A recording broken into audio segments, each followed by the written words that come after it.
I bought the cabin for peace. Just me, the mountains, and silence.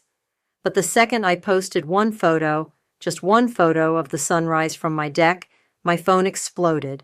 12 missed calls, 47 texts, and one message from my mother that made my blood run cold. "Perfect timing, sweetie. Marcus and Jen can move in this weekend with the twins.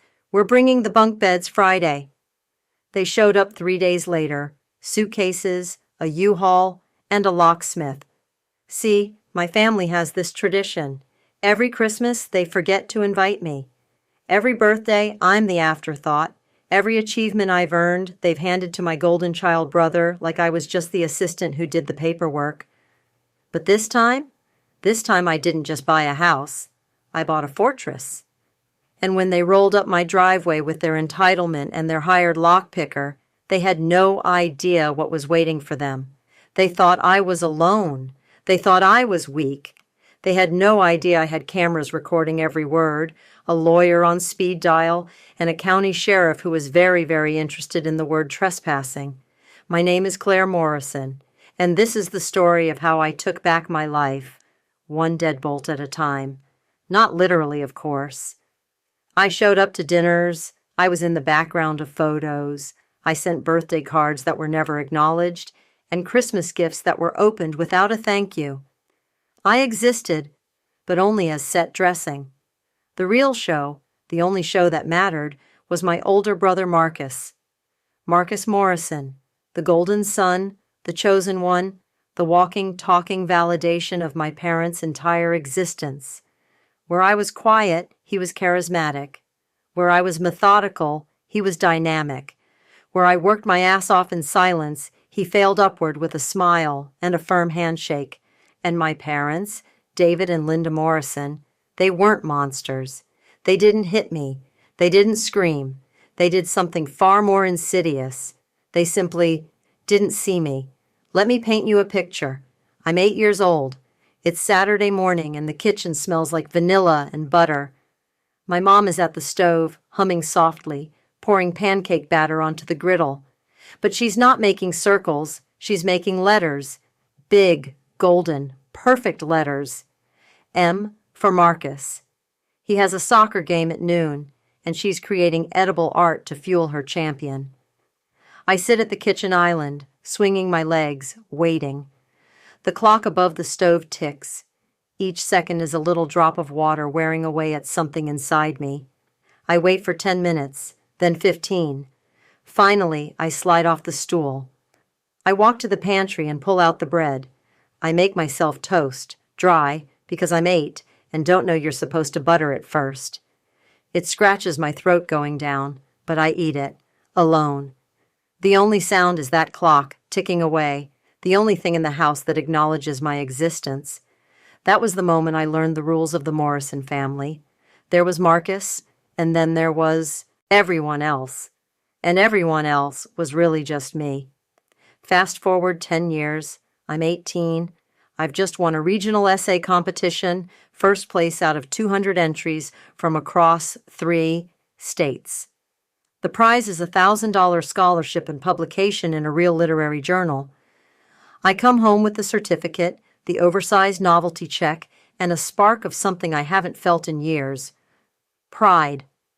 My mother is in the living room, sitting on the cream-colored sofa with a stack of mail. She glances up when I walk in.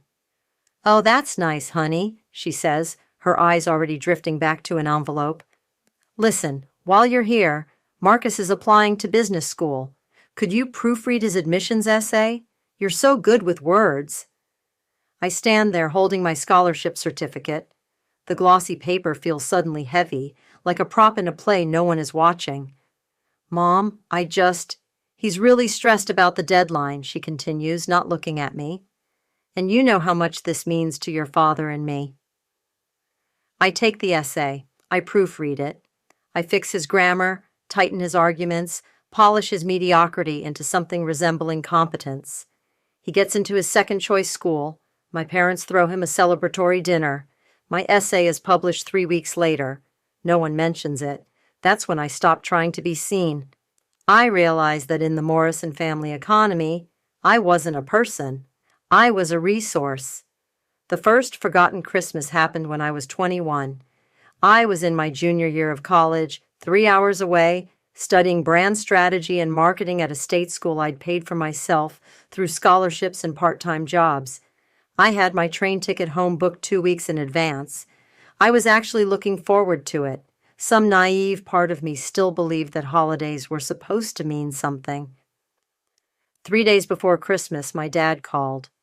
"Claire, change of plans," he said, his voice casual, like he was rescheduling a dentist appointment. "We're all flying to Scottsdale to see your Aunt Margot. The flights are just too expensive this close to the holiday to add another ticket. You understand, right? We'll see you at New Year's." I understood. I canceled my train ticket. I spent Christmas in an empty dorm building, eating ramen and watching old movies on my laptop. On December 26th, I went for a walk to clear my head. I ended up at a coffee shop, and on the community bulletin board, someone had pinned a flyer. "Feeling alone this holiday? You're not. Call this number." I didn't call, but I took a photo of it. I still have it. When I came home for New Year's, I stopped by my grandmother's house, Graham Evelyn, my mom's mother, the only person in the family who ever really looked at me. She lived in a small ranch house on the edge of town, and her refrigerator was always covered in magnets and photos and reminders. And there it was, stuck to the fridge with a magnet shaped like a Christmas tree. The Morrison family. Christmas card. It was a professional photo. My parents and Marcus, all wearing matching cream-colored sweaters, standing in front of our living room fireplace. The photo was dated December 23rd. They hadn't gone to Scottsdale. They'd had Christmas at home. They'd taken a family photo, printed cards, and mailed them to everyone they knew. They just didn't want me there. I didn't cry. The hurt was too cold, too deep for tears. I felt something inside me click shut, quietly, permanently, like a door locking. Graham Evelyn saw me staring at it. She walked over, pulled the card off the fridge, and tore it in half. "You deserved better than this, Claire," she said, her voice rough with anger, "and one day you're going to build a life where people actually see you." I didn't believe her then, but I kept her words in a locked box in my chest, waiting. I learned to cope. I had to. My coping mechanism was hypercompetence. If I couldn't be loved, I could at least be undeniable. I graduated with honors. I moved to Seattle and got a job at a mid-sized marketing agency called Tidewater Strategies. I was good at my work, really good. I built campaigns that moved products, shifted perceptions, and made clients actual money. I didn't wait for praise. I didn't fish for recognition. I just did the work and let the results speak. I stopped going home for holidays. I stopped calling to check in. I built a life where I didn't need to be invited because I stopped leaving space for disappointment. Every December, I planned my own holidays with surgical precision. I booked trips to places where snow was guaranteed and family was a foreign concept. I bought myself the expensive wine. I learned to cook a perfect roast for one. I made my exclusion look like my choice. And it worked, kind of, but there was always this low hum of loneliness, a frequency just below hearing. I covered it up with work, with carefully curated solo adventures, with the myth of independence. I told myself I was free, but freedom shouldn't feel this cold. Everything changed 6 months ago. I was promoted to senior brand strategist. My team and I had been working on a massive rebrand for an outdoor gear company called Ridgeline Co. They were stuck in the past, beige catalogs, camo everything, marketing to men who hadn't updated their gear since 1987. Our pitch was called Find Your Horizon. It wasn't about conquering mountains. It was about finding clarity. It was about stepping away from the noise and reconnecting with something real. The campaign crushed it. We exceeded 12-month engagement targets in 90 days. The 22 to 35 demographic, previously non-existent for them, exploded by over 500%. We won industry awards. The client sent champagne. And then came the performance review. My boss, Tom Pritchard, slid a heavy envelope across his desk. "Claire, "I'm not going to waste your time," he said.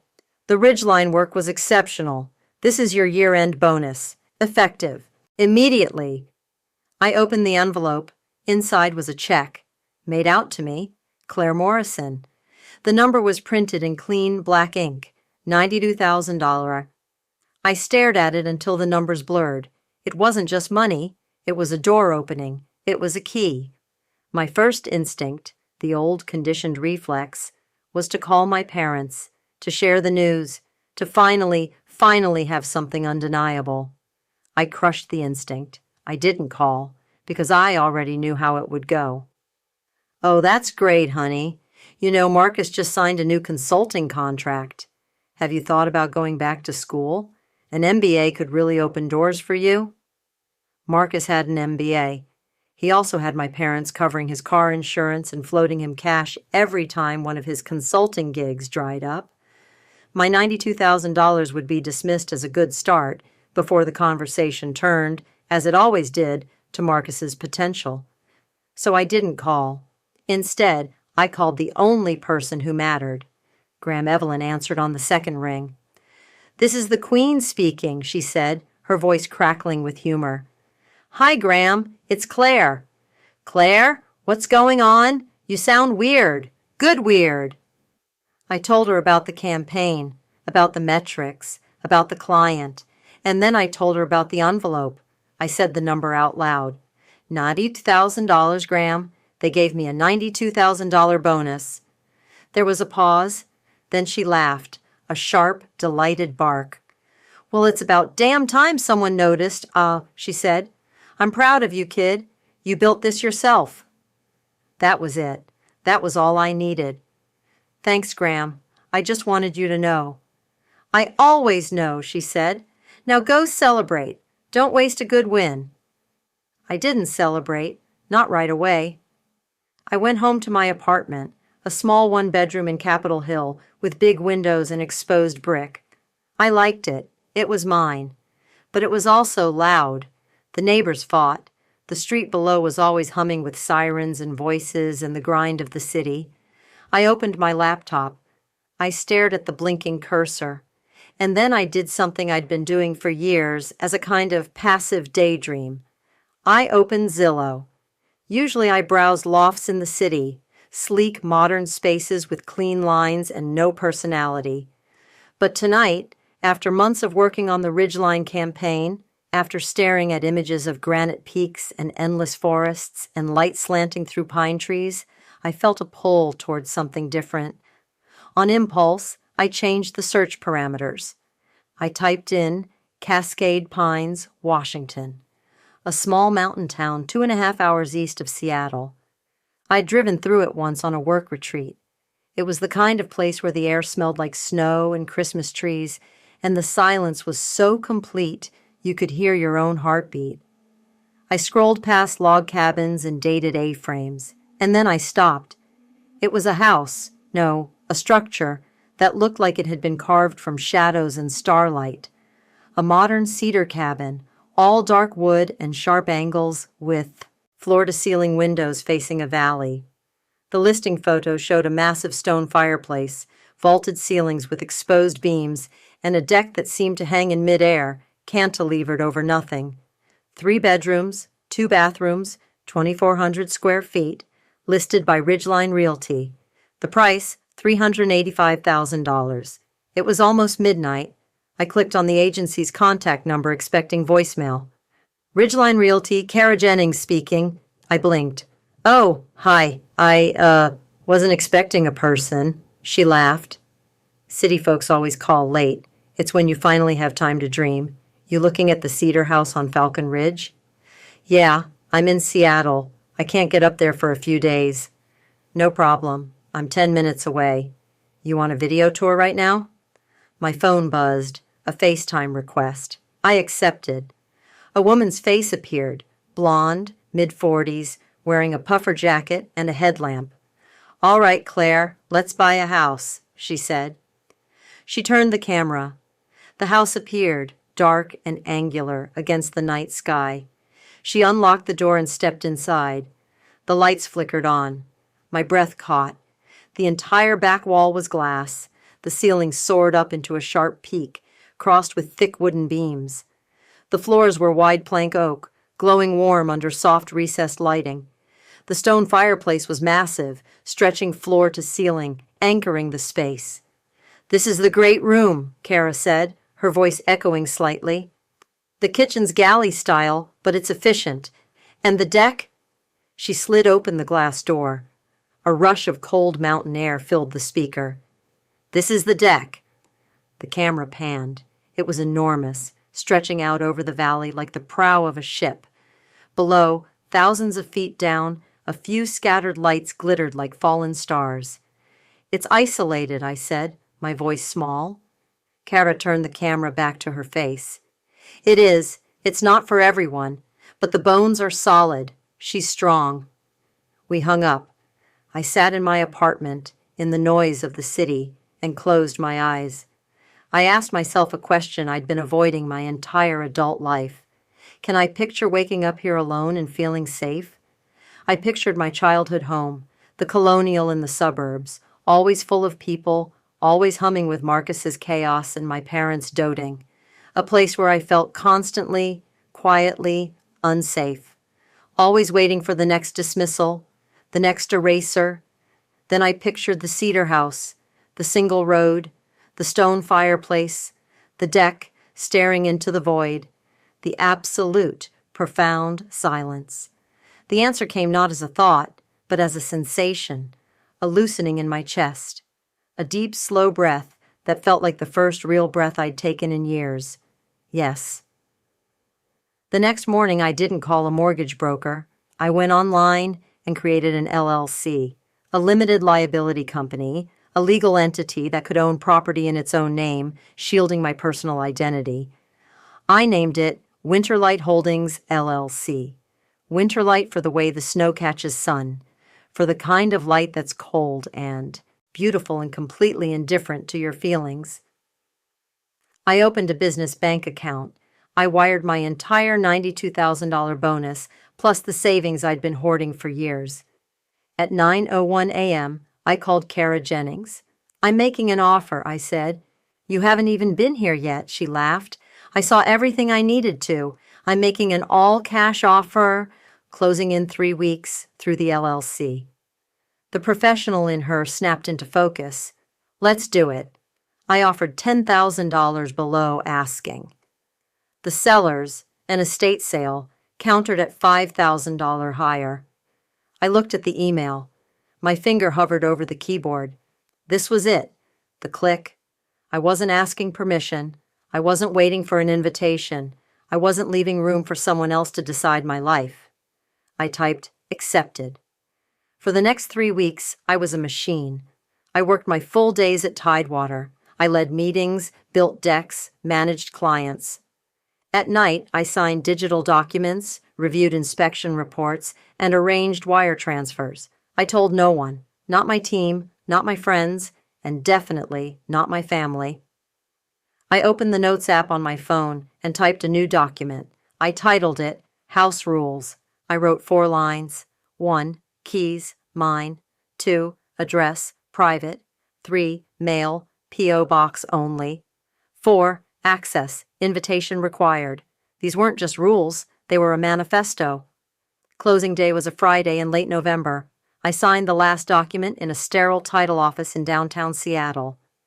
The title officer handed me 3 brand new keys, sharp-toothed and brass. They were the heaviest things I'd ever held. I drove to Cascade Pines alone.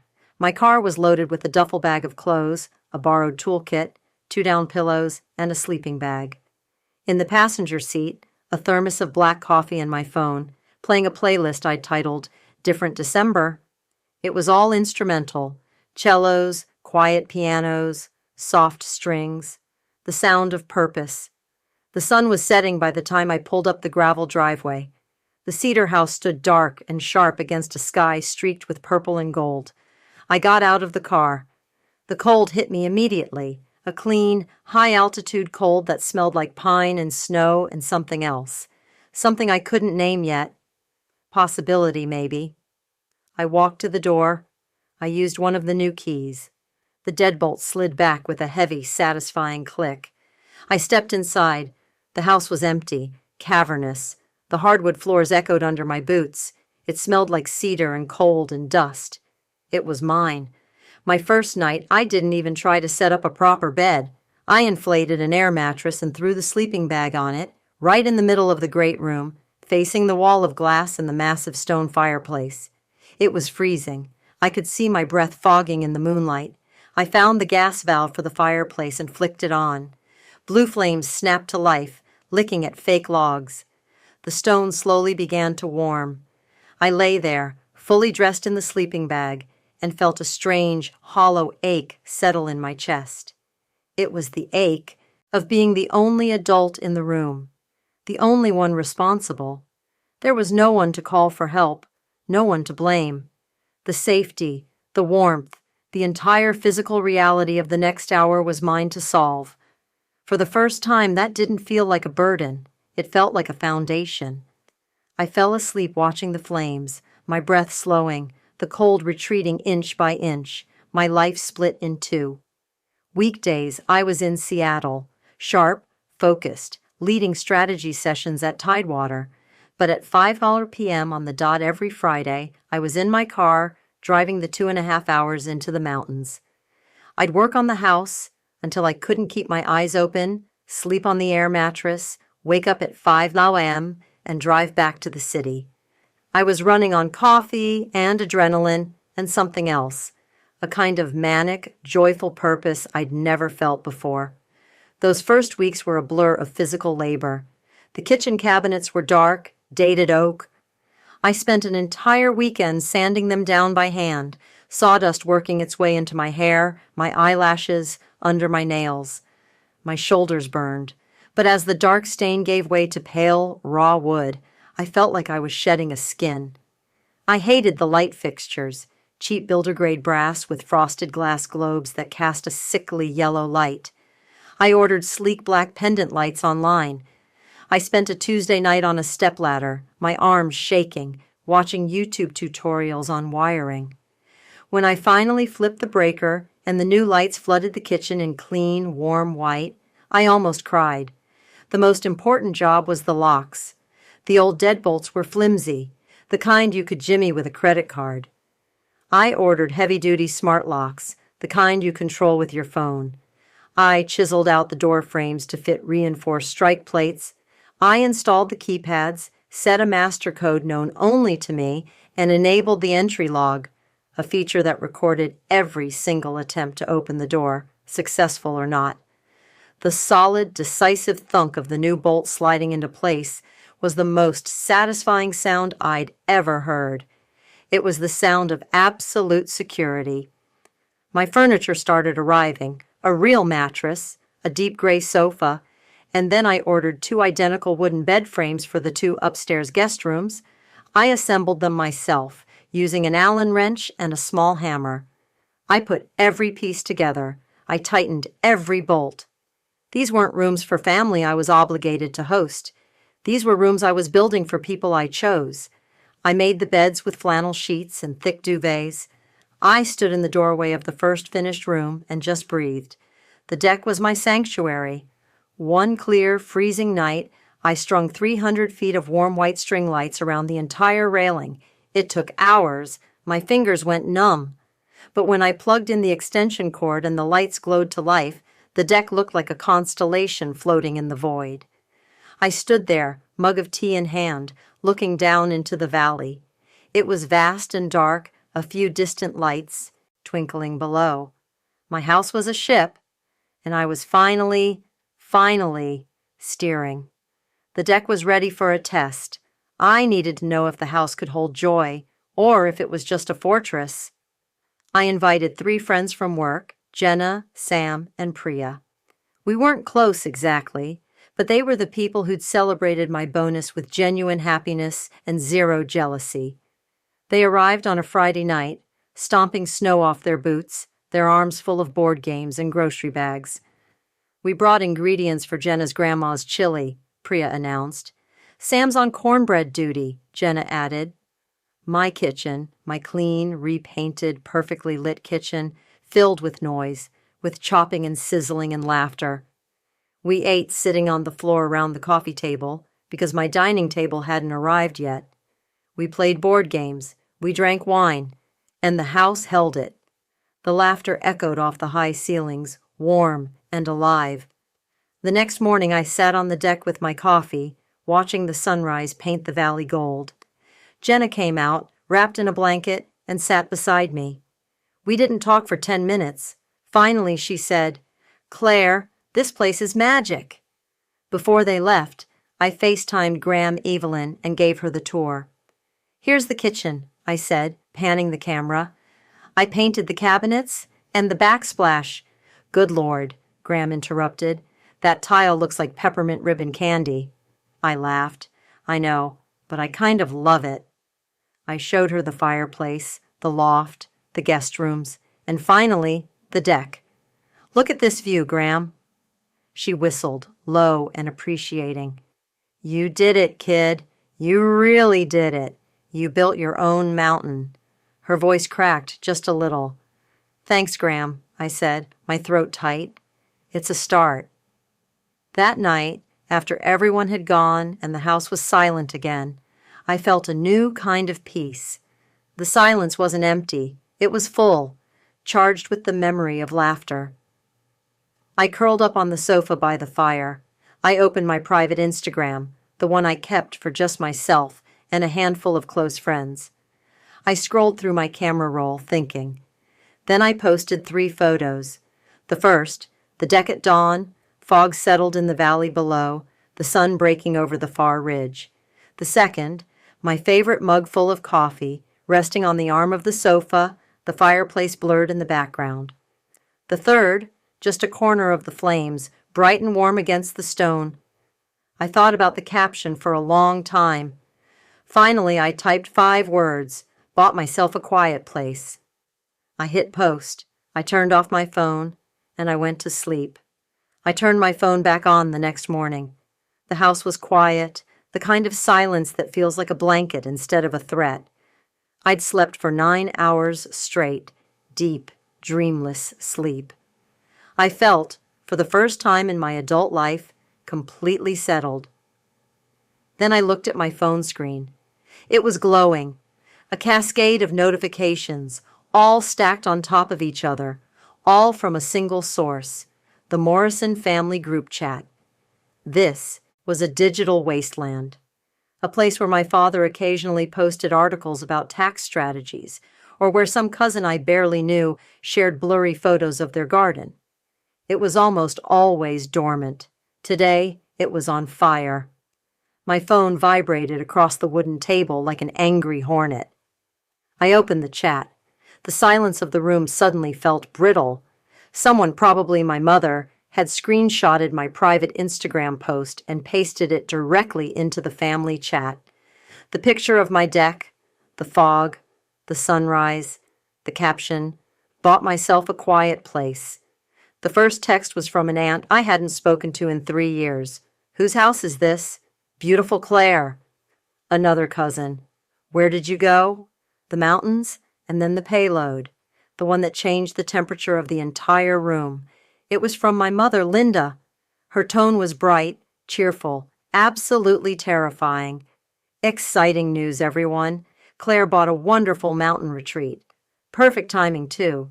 As you all know, Marcus and Jen need so much more space with the twins on the way, and their lease is up next month.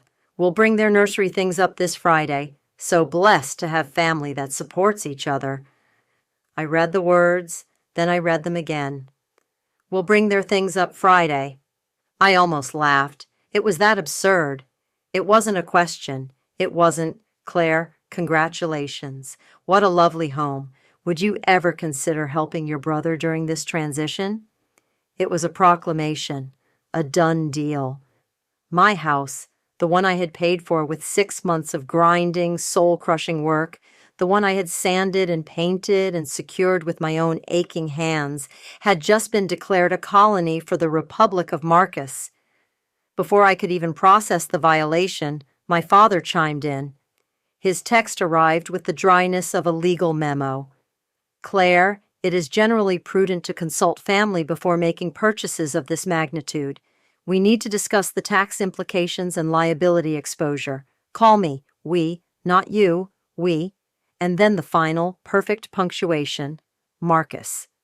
His response was a single thumbs-up emoji, followed 1 second later by a photograph. It was a picture taken inside a storage unit. In the foreground were dozens of flattened cardboard boxes, stacked high. Scrawled across the top one in thick black marker was a single word, nursery. I set the phone down on the table. My heart should have been hammering, but it wasn't. It was unsettlingly steady. My hands were suddenly painfully cold.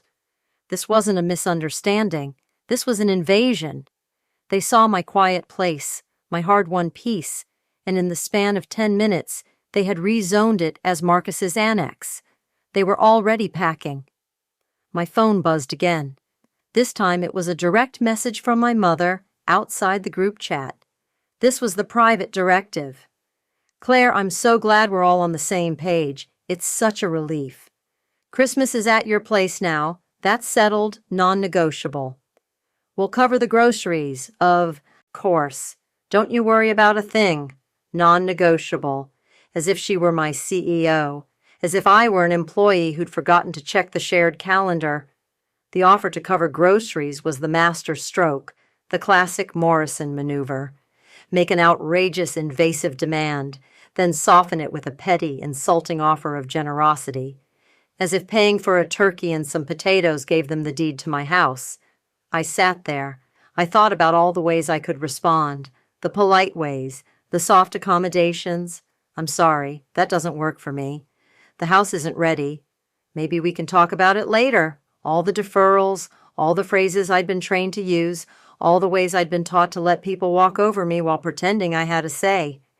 I deleted them. I typed 3 words. No, I've made other plans. I hit send. The small blue bubble sat there in the chat history, stark and final. It was the heaviest message I'd ever sent. It took less than 2 minutes. My phone didn't buzz with a text. It rang, loudly. My father's name lit up the screen, David Morrison. I let it ring twice. I took 1 slow breath, tasting the peppermint from my morning tea. I pressed accept. I didn't say, "Hi, Dad." I said, "Hello." His voice was the one he used for board meetings, the one that implied he was reasonable and calm, and everyone else was being hysterical and foolish. "Claire, I just saw your text to your mother. She's very upset." I waited. Silence is my turf now, in my house. He continued, annoyance creeping into his voice when I didn't immediately apologize. "This isn't a game, Claire. Your brother's lease is ending. You went and bought a 3-bedroom house. It's a simple alignment of resources. Be useful. Be useful. Not be kind. Not be generous. Not be family. Be useful. I wasn't his daughter. I was a resource, a line item, a spare bedroom in the family's expanding portfolio." I kept my voice perfectly even, matching his corporate chill. "I understand Marcus's situation. However, my house is not a solution for him. No one is moving in. That is final." I added as a courtesy, "Please do not come uninvited." There was a sharp, cold silence on the other end. I had never spoken to him like this. I had never used the word final. I heard him huff, a short, sharp sound of pure offense. He wasn't angry. He was insulted. "We'll see about this, Claire," he said. The line clicked dead. He had hung up on me. My hands were no longer cold. They were moving. I went to the Morrison family group chat. Screenshot. I went to my mother's solo text message. Screenshot. My 3-word reply. Screenshot. I opened my call log, showing the incoming call from David Morrison and its duration. Screenshot. I opened the secure folder on my cloud drive, the one I used for work contracts. I created a new encrypted subfolder.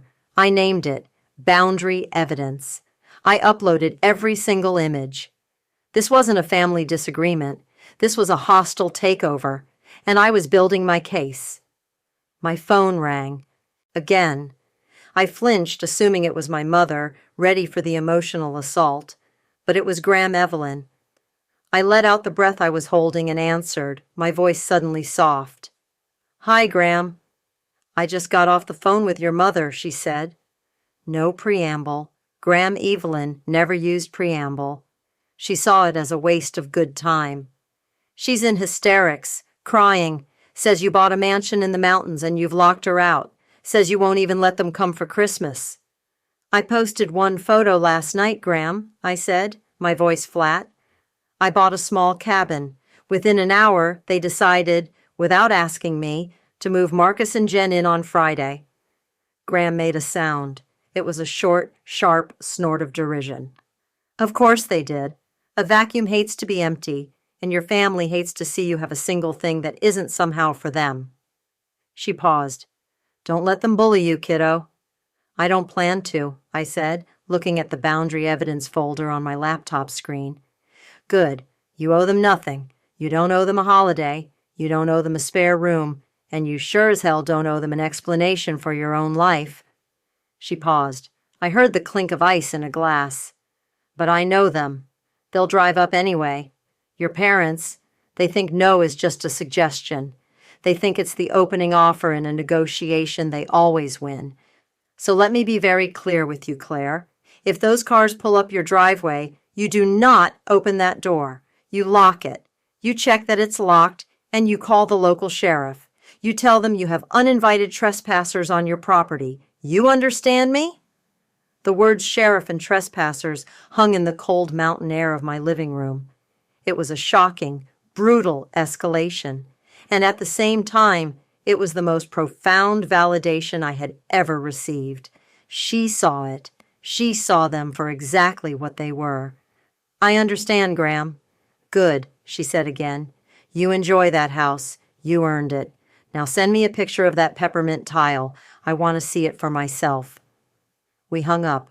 I looked out the glass wall at the valley, vast and silent. The dread was still there, a cold knot in my stomach. But it wasn't panic. It was the cold, clear-headed focus of a strategist on the first day of a very long, very necessary campaign. They had made their move. Now it was my turn. Graham's words were a ballast. Call the sheriff. But I was a strategist. I knew you didn't just call the sheriff. You didn't make a panicked, hysterical call that could be dismissed as a family spat. You built the groundwork first. You prepared the field.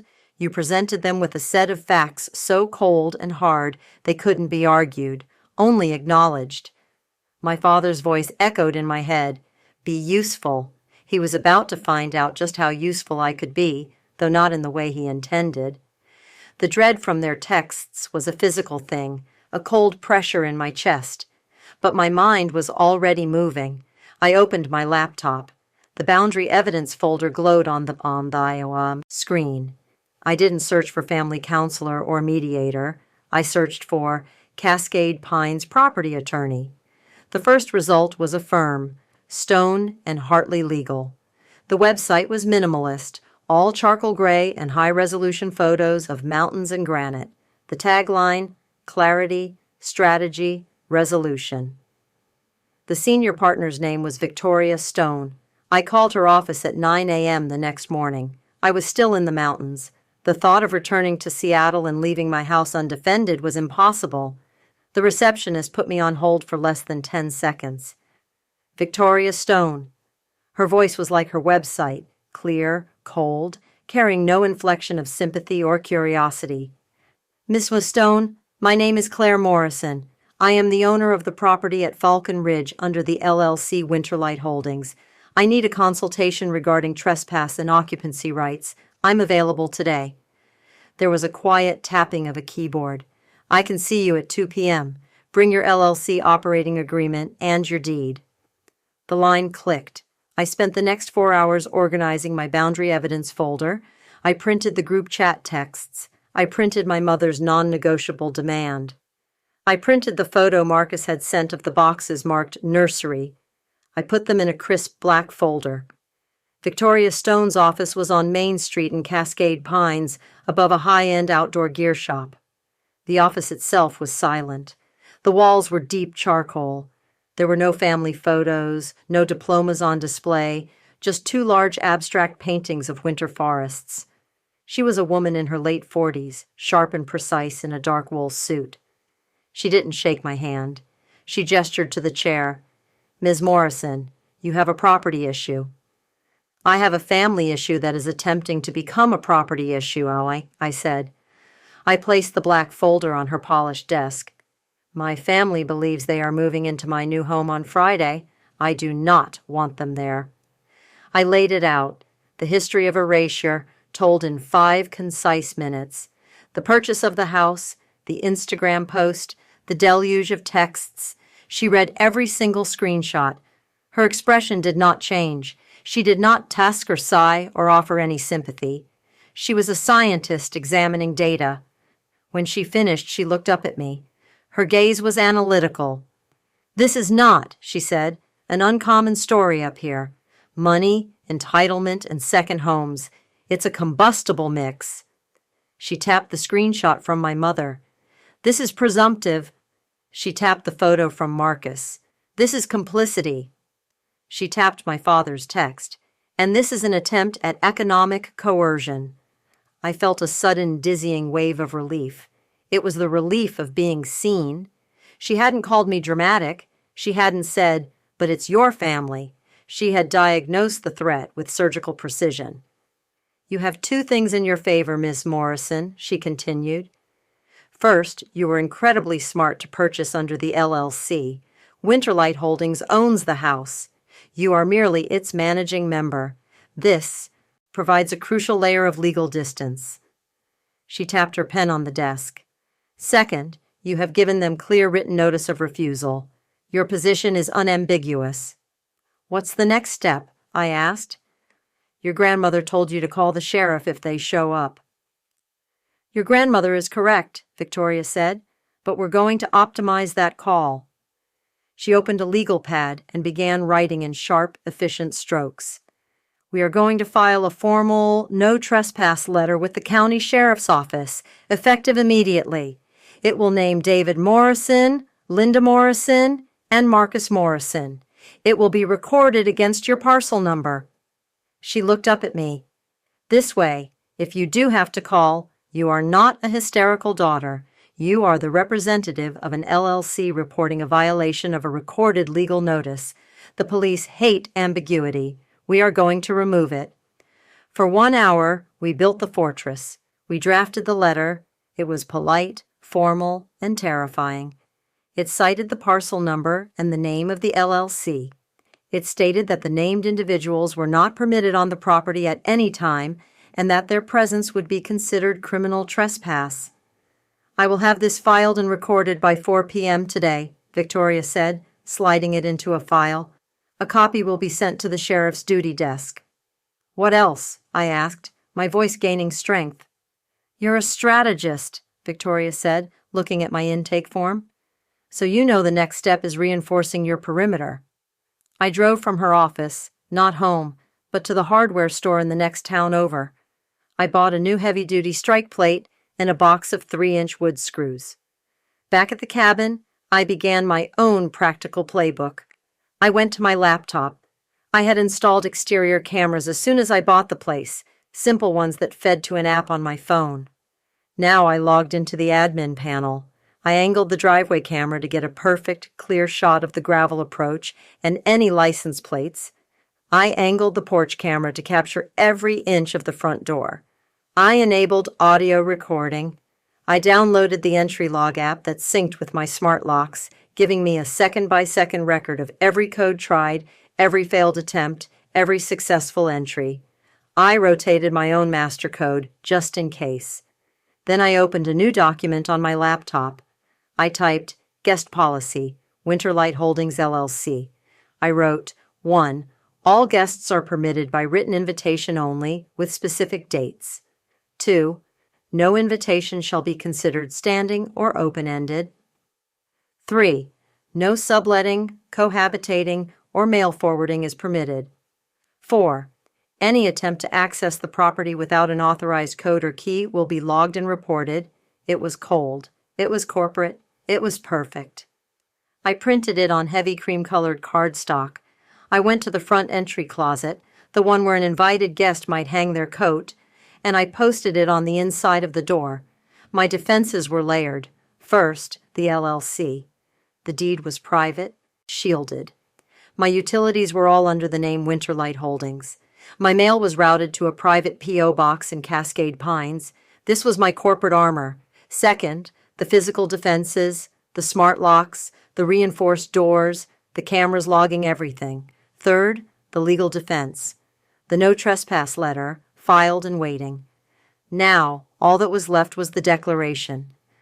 I sat at my new dining table, the one I had assembled myself, and I remembered Victoria's final piece of advice.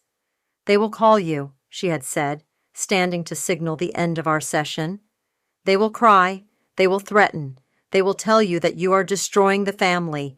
You will be tempted to argue with them, to explain yourself, to defend your decision on the porch." She leaned forward. "That is the trap. That is where they can claim confusion or a misunderstanding or that you were hysterical. You must not engage. You are the managing member of a corporation. This is a business decision. From now on, you communicate with facts, not feelings." I opened my email. I started a new message. I typed in their 3 email addresses, David, Linda, Marcus. In the BCC field, I typed Victoria Stone, Stone and Hartley Legal. The subject line was Christmas Plans, Falcon Ridge Property. I wrote, "Dear David, Linda, and Marcus, thank you for the excitement regarding my new property. To clarify the situation and ensure there is no misunderstanding, the house is not available for visits or hosting this holiday season. It is a private residence and is not open for guests, nor is it available for anyone to move into. I have already made other private plans for the Christmas holiday.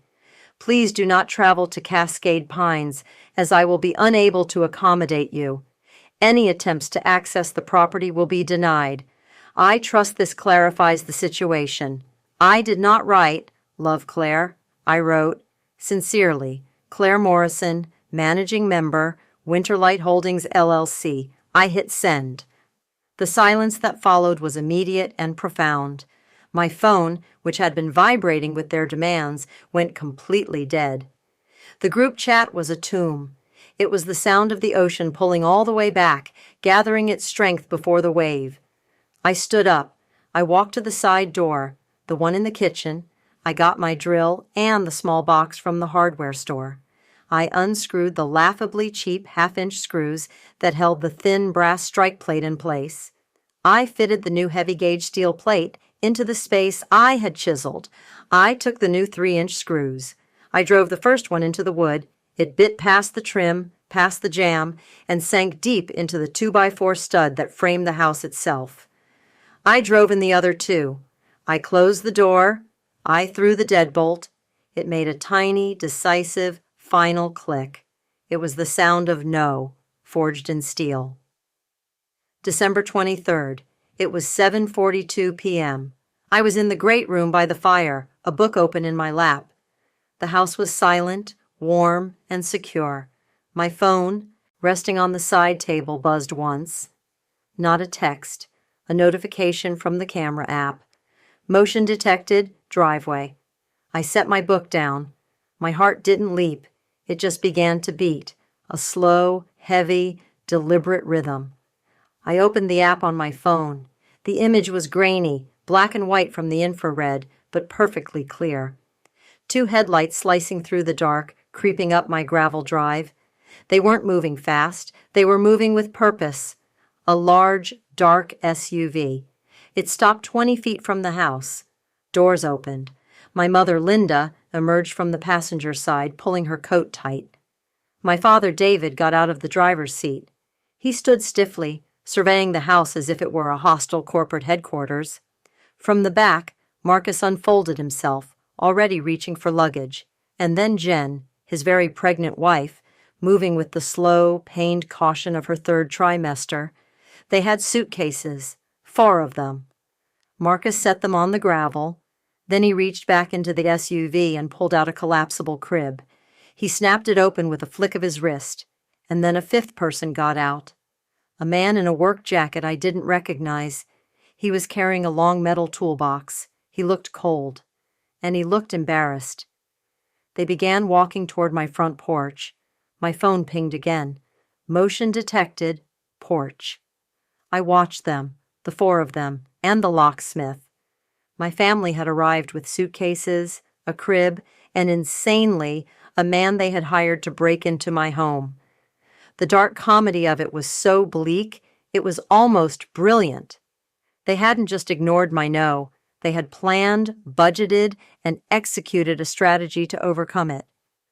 The doorbell chimed. The sharp digital sound echoed in the warm, quiet room. I didn't get up. I didn't go to the door. I pressed the talk icon on the app. My voice, amplified by the tiny speaker on the porch, cut through the freezing night air. It sounded metallic and inhuman. "This is private property. Your presence is not authorized. Please leave." My mother, Linda, flinched. She looked around, confused, before realizing the voice was coming from the doorbell itself. She rushed the camera, her face looming, distorted by the wide-angle lens. Her voice was a fountain of sugary concern. "Claire, honey, open up. It's freezing out here. Don't be silly. We drove for hours. We brought a honey-baked ham." A ham, as if it were a password, as if it were the price of admission. I watched, silent. The locksmith looked at my father, who gestured impatiently at the door. "It's the smart lock, the black one," David said. The locksmith sighed, knelt, and began to unpack his tools. He pulled out a drill. That was it. That was the line. My fingers were cold, but perfectly steady. I went to my phone's contact list. I pressed the entry for the Cascade Pines Sheriff's non-emergency line. "County Dispatch." The voice was calm, a little bored. "Hello," I said, my own voice low and clear. "My name is Claire Morrison. I am the managing member of Winterlight Holdings, LLC, located at Falcon Ridge. I am reporting an active trespass." I paused. "I have a filed no trespass letter, record number 412B, for this parcel. The individuals named in the letter, David, Linda, and Marcus Morrison, are currently on my front porch." I paused and then delivered the critical fact. "They have brought a locksmith, and he is at this moment attempting to drill my deadbolt." There was a sharp change in the dispatcher's tone. "Ma'am, they are actively attempting to gain entry. Are you safe inside the house?" "I am safe," I said. "The doors are reinforced, but they are trespassing and attempting to destroy property." "A patrol car is en route," the dispatcher said. "Your parcel number is on file. Please stay inside and do not engage with them." I hung up. I went back to the camera app. The locksmith was working, his drill whining against the reinforced metal jamb I had installed. It wasn't budging. Marcus, all pent-up frustration and entitlement, stepped forward. "This is ridiculous!" He banged his fist hard on the solid wood doorframe. The sound vibrated through the floor of my house, a dull, physical thud. "Claire!" he yelled. "Stop being dramatic. We're here. The plan is set.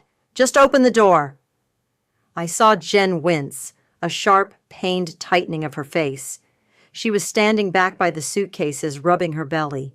She whispered, her voice too low for the microphone, but her expression clear. "Marcus, stop! Please, just stop!"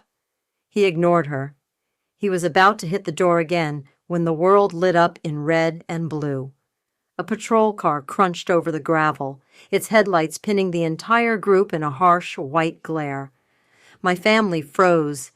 They looked like actors caught on a stage when the wrong curtain went up. The locksmith dropped his drill. A deputy stepped out of the car. He was tall, his hat pulled low. He did not look amused. He walked calmly onto the porch. "Good evening, folks," his voice boomed. "Quite a party. What seems to be the problem here?" My mother, Linda, instantly transformed.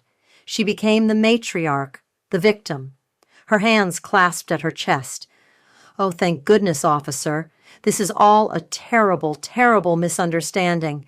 This is our daughter's house.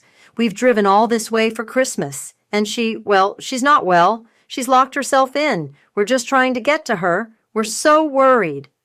The deputy looked at my mother.